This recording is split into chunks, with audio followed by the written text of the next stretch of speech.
Welcome to the Cabral Concept, where board-certified naturopath and integrative health practitioner Dr. Stephen Cabral shares how he was diagnosed at the age of 17 with a life-altering illness and given no hope for recovery. It was only after studying and traveling all over the world did he discover how to combine ancient Ayurvedic healing practices with state-of-the-art naturopathic and functional medicine to fully rebalance the body and re-energize it with life. It's time to discover how to get well, lose weight, and finally feel alive again. And now, here's your host, Dr. Stephen Cabral. Hey everybody, welcome back to the show. We're here today on episode 2636 of the Cabral Concept. You won't want to miss that link here today. And the reason is I'm going to be sharing with you about a dozen different studies, of course, all science-based, all court rulings for the most part, sharing with you the facts that you need to know about glyphosate. So here's the thing.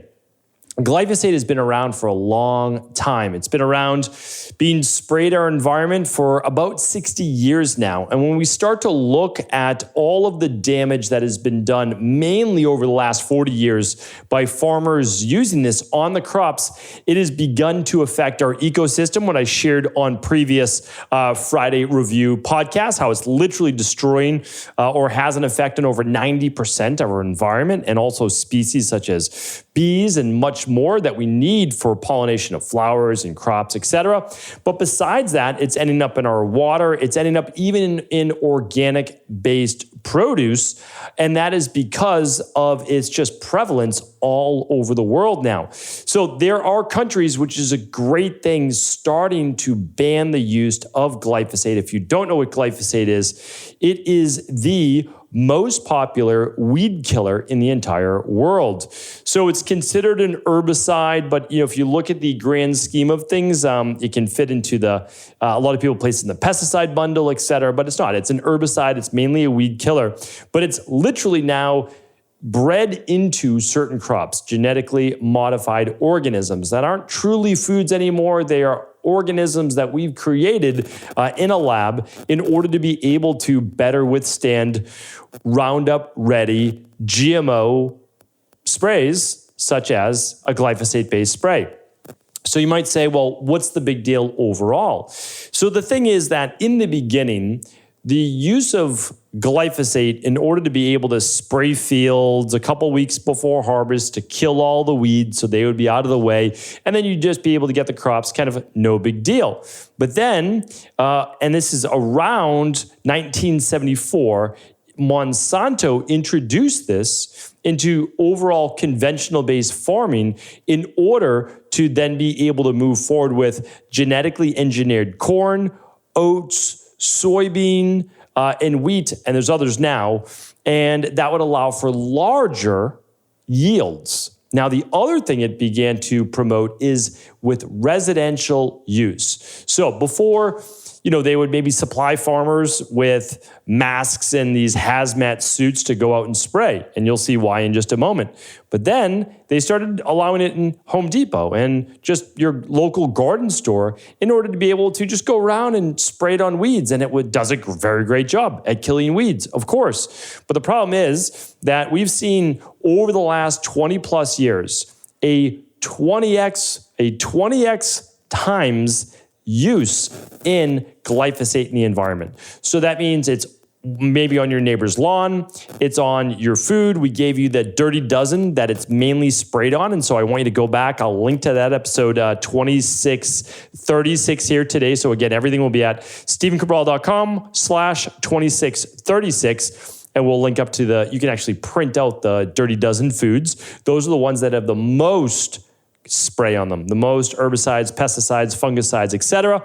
Why don't I link up to a podcast as well on the difference between a fungicide, an herbicide, and a pesticide? Really important to understand that, so that you are not eating bug spray.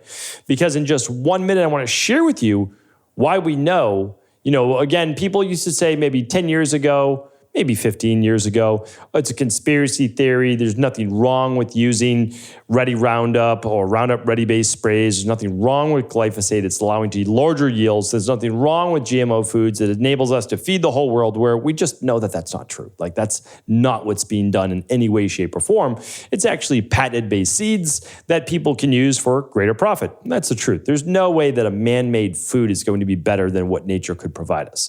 So, and I'm not talking about different hybridization of certain plants and things like that.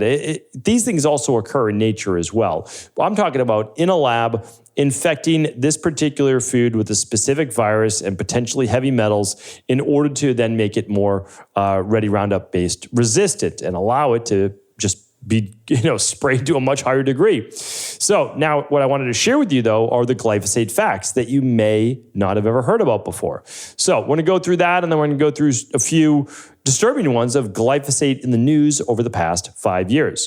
So the World Health Organization's International Agency for Research on Cancer, which is IARC, ruled glyphosate as a carcinogen. Now, again, wherever you stand on the WHO, know that at the very least, they're calling out Monsanto chemicals and Roundup that could cause Parkinson's disease, Alzheimer's disease, autism, and cancer. Let me repeat that again. The WHO, which is like, they receive a lot of funding, we'll just say, from different organizations around the world. They still called out glyphosate and Roundup for causing Parkinson's, potentially causing Parkinson's, Alzheimer's, autism, and cancer. It's not the only thing that causes those things, but it has a hand in it, right? Begins to fill up the rain barrel, the body becomes more toxic, and you can end up with one of these diseases of the body. Another little fact here about glyphosate: Americans have applied 1.8 million tons of glyphosate since its introduction in 1974. Worldwide, 9.4 million tons of chemical has been sprayed on fields, enough to spray nearly half a pound of Roundup for every cultivated acre in the world. So, a half a pound for every acre of farmland in the entire world. I mean, that's unbelievable. And that is because the U.S. says, well, we're getting a lot of pushback here. Why don't we start to bring a lot of this to Mexico or to India or other places? And that's honestly what a lot of times Western-based civilizations does. They pay people to be able to then do it in their country and then import it to ours. It's the wildest thing, but it happens all the time. All right, the next one. Globally, glyphosate use has risen almost 15-fold since so-called Roundup Ready. Genetically engineered glyphosate-tolerant crops were introduced in 1996. So 1996 was the big GMO revolution, genetically engineered, another word for GMO. The mass spraying of glyphosate has led to the explosion of resistant weeds, which evolved to survive despite being sprayed. Already, weeds resistant to the herbicide are found on half of all American farmers' fields and present on upward of 100 million of acres of cultivated cropland. This is unbelievable because it's just like an antibiotic. Think about this. If you use amoxicillin over and over and over, your body becomes resistant to it. Right? The weeds in your gut, the bacteria in your gut are akin to the weeds in the soil, which the soil is akin to your gut. So we have to be careful here because we're creating now super weeds, just like we're creating super bacteria or super resistant bacteria, as it's often called, inside of the gut by too much antibiotic use. All right. In 1987, only 11 million pounds of the chemical were used on U.S. farms, 11 million pounds. Now nearly 300 million pounds are applied, and it's been, about 30 years. Glyphosate is the key ingredient in Bayer's Monsanto's signature herbicide Roundup. The World Health Organization and California state scientists have linked glyphosate to cancer. At the time of this writing, there are 42,000 plaintiffs suing Bayer over claiming glyphosate caused cancer. All right. Now, this was written a little while back. I'm going to link up to it. This is on onlyorganic.org, just so I give credit where credit's due. And let's see, was it written by an individual? No, this was written, about 2 to 3 years ago. And I want to share with you the last links that you can begin to look up as well. France is set to ban 36 different glyphosate products. There are the 42,000 plaintiffs suing Bayer over glyphosate with its disease-based claims. The Environmental Working Group analysis has found that the popular children's foods like cereal, granola bars, and instant oatmeal come with a hefty dose of glyphosate, the cancer-causing ingredient in Monsanto's Roundup. You might say, how is that possible? Well, they're spraying oats. So if you're not getting organic oats, you are most likely getting massive amounts of glyphosate. Same with wheat, massive amounts. So when the granola bar has the oats, you're like, oh, this is a healthier granola bar, it has oats. If it doesn't say organic, it's most likely oftentimes doing more harm than good, which is really unfortunate. Oats is one of the worst, unfortunately, that wheat, heavily sprayed. The weed killer, meaning Monsanto's Roundup, was found guilty for causing cancer and had to pay $289 million.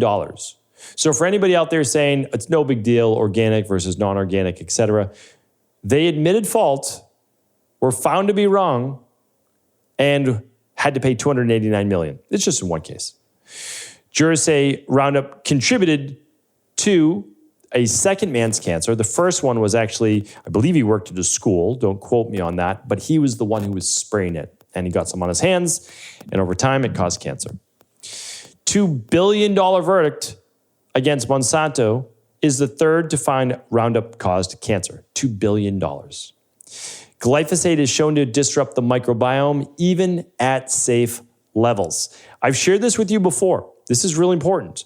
But people said glyphosate doesn't affect the gut. It's no big deal. If it kills bacteria, it can affect the gut. There's no doubt about it. So I can link this up. But glyphosate is shown to disrupt microbiome at safe levels, study claims. All right. So we'll link that up as well. Weed killer products more toxic than their active ingredients. Tests show 2 Bay Area cities go Roundup free following cancer ruling against Monsanto. Bayer considering stopping sales of glyphosate to private users. This was written a couple years ago. They actually went ahead with that. But it still seems to be sold when I look for it. I'm not using it myself, but when I'm looking down the aisle in a Home Depot, certainly I can see it. So I don't know when that ban is supposed to be starting, but for sure, it's still available. All right. And again, I've given on Friday Reviews much more natural ingredients for killing weeds in your local garden, besides obviously pulling weeds. Using vinegar, sprays, etc. is a great natural alternative. Kellogg's commits to reducing widely used herbicide in their supply chain. So Kellogg's is a food brand, and they're looking to cut back on it. And again, in the news, more cancer claims against glyphosate. So none of this is to scare you, as always, but at the same time, it is my duty to share with you what is out there, so that, as they say, by 2030, 1 out of 2 people, not where it's 1 out of 3 now, will get cancer. So one of the main reasons for cancer are toxic chemicals we are exposed to.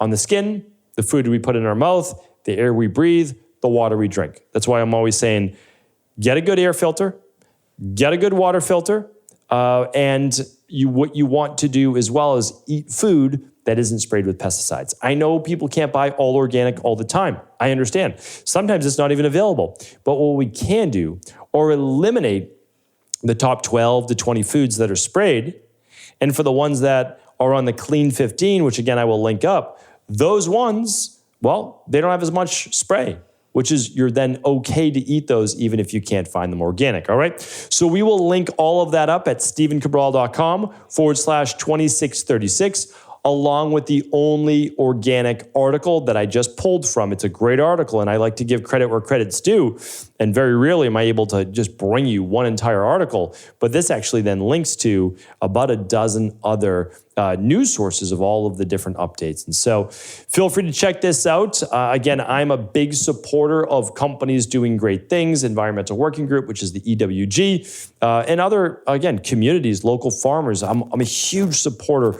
of going to your farmers markets. Typically every Saturday or Sunday, sometimes both, in your local community, you'll be able to find farmers markets that are organic. And they'll tell you, this is what we're doing. This is how we're growing things. You're able to get it fresh. You're able to get it local, and you're able to support your community. So what I'll do as well is link to local farmers markets. And typically you'll be able to find one in your area. So hopefully today's podcast was helpful. As I always say, do feel free to share it with anyone else you believe it could serve. And again, for all links, head on over to StephenCabral.com/2636. Take care, everybody.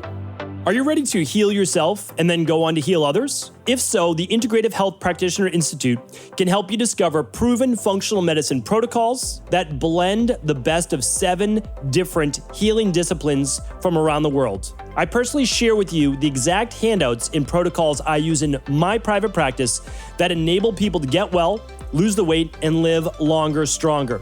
I want to pass this information on to the next generation of health coaches, and that is exactly why I created IHP. We are the future of the health coaching industry, and the skills and knowledge you will learn will make you an in-demand certified health coach anywhere in the world. Although we have many medical professionals taking the IHP certifications, no experience is necessary, and half our members have no previous health certifications. At the Integrative Health Practitioner Institute, our motto is a health coach in every home.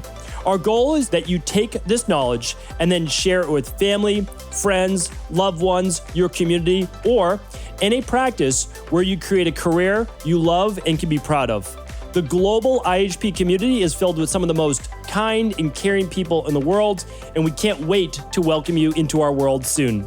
For more information or to set up a discovery call with one of our IHP Health Coach graduates, simply head over to integrativehealthpractitioner.org.